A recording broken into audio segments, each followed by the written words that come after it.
ఘనత గతం నుంచి భారతదేశంలో ఉన్నదన్న సంగతి నేను చెప్తా ఉన్నాను. అంతేకాదు రకరకాల అబద్ధాలు, డీలిమిటేషను, ఏదో పన్ను మొత్తము కడితే ఓటుకు ఏ రేషియోలో పన్ను. నేను ఒకటే అడుగుతా ఉన్నాను, మీరు పన్నులు కట్టే విధానం తోటి ఓటుకు కల్పించాలనంటే పేదవాడిని ఓటుకు నుంచి దూరం చేయాలని అనుకుంటున్నారా? మరి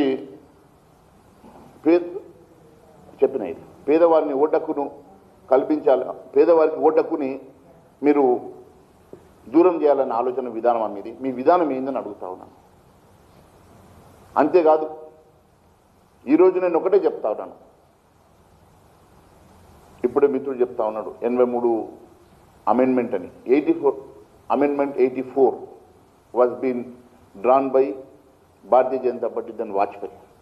ఆ రోజు అప్పుడున్నటువంటి అమెండ్మెంట్ గతంలో ఇందిరాగాంధీ గారు చేసినటువంటి అనేకమైనటువంటి తప్పుడు అంశాలకు రెక్టిఫై చేయడానికి మరి ఆ రోజు 83 అమెండ్మెంట్ ద్వారా వారు చేసిన తప్పిదాలను కరెక్ట్ చేసినటువంటి ఘనత భారతీయ జనతా పార్టీ. మిత్రులారా, ఈరోజు నేను అడుగుతా ఉన్నాను, ఈరోజు హైబ్రిడ్ ప్రతిపాదన ద్వారా జిఎస్డిపి ద్వారా ఓటు హక్కు అంటున్నారు కదా.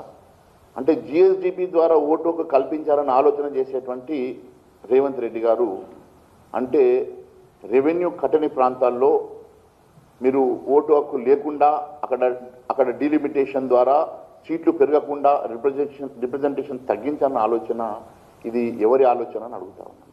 ఇది కాంగ్రెస్ పార్టీ ఆలోచన అడుగుతా ఉన్నాను. మీ జిఎస్డిపి అంటే పన్ను కట్టిన వాడికి ఓటు హక్కు, పన్ను కట్టిన చోటనే ఎక్కువ మీరు రిప్రజెంటేషన్ ఇవ్వాలంటే ఇప్పుడు ఆదిలాబాద్లో మహబూబ్ నగర్లో సీట్లు తగ్గించేసి హైదరాబాద్ చుట్టూ, మరి ఒకవేళ మీకు అసెంబ్లీలో మీరు అదే ప్రతిపాదిక మీద మీరు అసెంబ్లీ డీలిమిటేషన్ చేయాలనుకుంటే చెప్పండి. అది మేము అసెంబ్లీలో ఇదే ప్రతిపాదిక మీద మేము డీలిమిటేషన్ చేస్తామంటే ఆదిలాబాద్ మహబూబ్ నగర్ లాంటి ప్రాంతాలకు రెవెన్యూ కట్టలేనటువంటి ప్రాంతాలకు జిఎస్బి ఇవ్వలేనటువంటి ప్రాంతాలకు మీరు సీట్లు తగ్గించి నేను కేవలం హైదరాబాద్ రంగారెడ్డికి మాత్రమే సీట్లు పెంచిన ఆలోచన విధానం అయితే చెప్పండి. అది అంటే మీ విధానం ఒక రకం, కేంద్ర విధానం ఒక రకం, ఇష్టానుసారంగా మీరు ఏం చెప్పదలుచుకున్నారు? What is this proposal? బూడగుండుకు మోకాలకు బూడేసినట్టున్నది. నీ కథ ఏంది? ఎందుకోసం ఇట్లా నువ్వు ఇష్టానుసారంగా ప్రజలను తప్పుదో పట్టించే ప్రయత్నం చేస్తా ఉన్నావు? ఎక్కడ రాజ్యాంగంలో రచించినటువంటి కొత్త అంశం తీసుకొచ్చి జిఎస్డిపికి లింక్ పెడతా అంటూ నేను జిఎస్డిపి ఎప్పుడు ఒక రకం ఉంటుందా? ఒక రాష్ట్రంలో ఉన్నటువంటి జిఎస్డిపి వచ్చే సంవత్సరం మారొచ్చు, ఇంకో రాష్ట్రం పెరగవచ్చు, ఒక రాష్ట్రం తగ్గొచ్చు. ఏ బేసిస్ మీద జిఎస్డిపిని నువ్వు బేస్ చేసేసుకొని డీలిమిటేషన్కి లింక్ పెట్టే ప్రయత్నం చేస్తూ ఉన్నావో, మరి ఇది ఎక్కడ చదువుకొని మీరు మాట్లాడుతున్నారో, మీరు ఎవరు మీకు ప్రపోజల్ ఇచ్చినారో మరి ఒకసారి మీరు దీన్ని ఒకసారి కరెక్షన్ చేసుకోవాల్సిందిగా కోరుతా ఉన్నాను. ఏందోనంటే పన్నులు మేము కడితే సీట్లు ఓట్లు అని అంటే అది ఆ విధానము రేవంత్ రెడ్డి గారి విధానము, కాంగ్రెస్ పార్టీ విధానము. నేను గతంలో కూడా చెప్పినా, మీరు ఆర్టీజీఎస్ అంటే Revanth to Gandhi settlement. RTGS అంటే Revanth to Gandhi settlement for your welfare. నీ సీటు కాపాడుకోవడానికి నువ్వు చేసేటువంటి ఆర్టీజీఎస్లు భారతీయ జనతా పార్టీలో ఉండవు. భారతీయ జనతా పార్టీ ఆలోచన విధానంతో ముందుకెళ్ళదు. భారతీయ జనతా పార్టీ స్పష్టంగా అట్టడుగు బడుగు బలైన వర్గాల కోసం, అన్ని వర్గాల ప్రజల కోసం, సంక్షేమం కోసం, అన్ని ప్రాంతాల సమన్యాయం కోసం మాత్రమే భారతీయ జనతా పార్టీ పనిచేస్తుంది. ఆలోచన విధానం అన్న సంగతి మీరు గుర్తు చేసుకోవాలని చెప్పి నేను చెప్తా ఉన్నాను. అంతేకాదు మరీ కాన్స్టిట్యూషన్ ప్రొసీజర్ తెలియకుండా, లా మేకింగ్ ప్రొసీజర్ తెలియకుండా ఇష్టానుసారంగా గాలి మాటలు ఎందుకు మాట్లాడుతూ ఉన్నారో రేవంత్ రెడ్డి గారు. ఈ మధ్య గాలి మోటార్లు ఎక్క తిరుగుతూ ఉన్నారు, గాలి మాటలు ఎక్కువ మాట్లాడుతున్నట్టుగా అవపడతా ఉన్నది.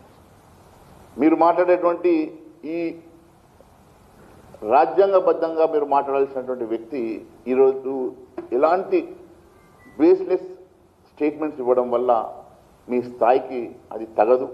దయచేసి మీరు ఇలాంటి స్టేట్మెంట్స్ ఇచ్చి ప్రజల్ని తప్పుదో పట్టించొద్దు అని చెప్పేసి మేము మిమ్మల్ని విజ్ఞప్తి చేస్తూ ఉన్నాం. ఎందుకంటే మీరు ఒక మాట అంటున్నారు, రిజర్వేషన్ ఎగ్జాంపుల్గా తీసుకుంటూ సుప్రీంకోర్టు చెప్పింది 50% రిజర్వేషన్ మెరిట్ అని చెప్పేసి దానికి లింక్ పెడతా ఉన్నారు.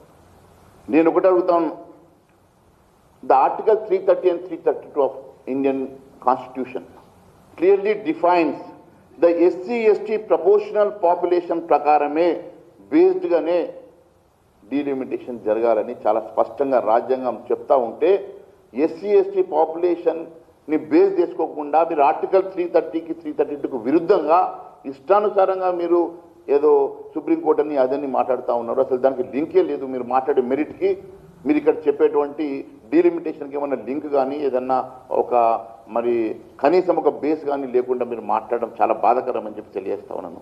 నార్త్ ఈస్ట్ స్టేట్స్ గురించి మాట్లాడతారు.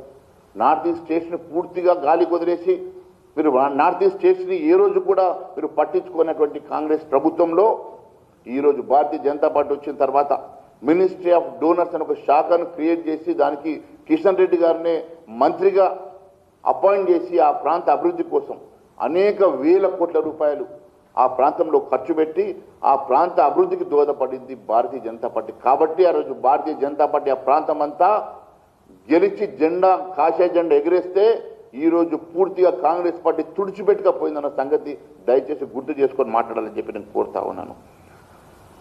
ఈ రేవంత్ రెడ్డి గారి ఆలోచన అంతా కూడా ఈరోజు ఏదో ఒక కాంట్రవర్సీ చేసి నేషనల్ పాలిటిక్స్లో అట్రాక్ట్ కావాలనే ఆలోచనతో ఉన్నట్టు కనపడతా ఉన్నది.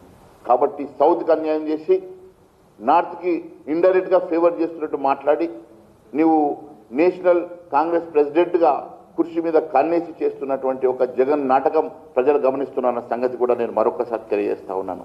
అంతేకాదు ఆ రోజు ఆర్టికల్ 81, 82 చదివితే చాలా స్పష్టంగా డీలిమిటేషన్ గురించి చాలా డిఫైన్ చేసినటువంటి అంశాలు చెప్తా ఉన్నాను.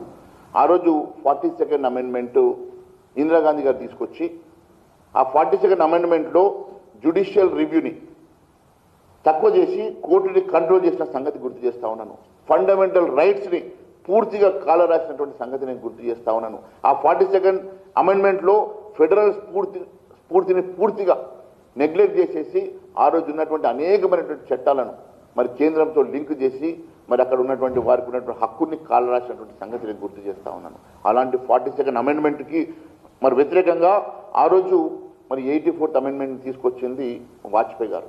మరి ఆ వాజ్పేయి గారు తీసుకొచ్చిన అమెండ్మెంట్ ద్వారానే ఈరోజు భారతదేశంలో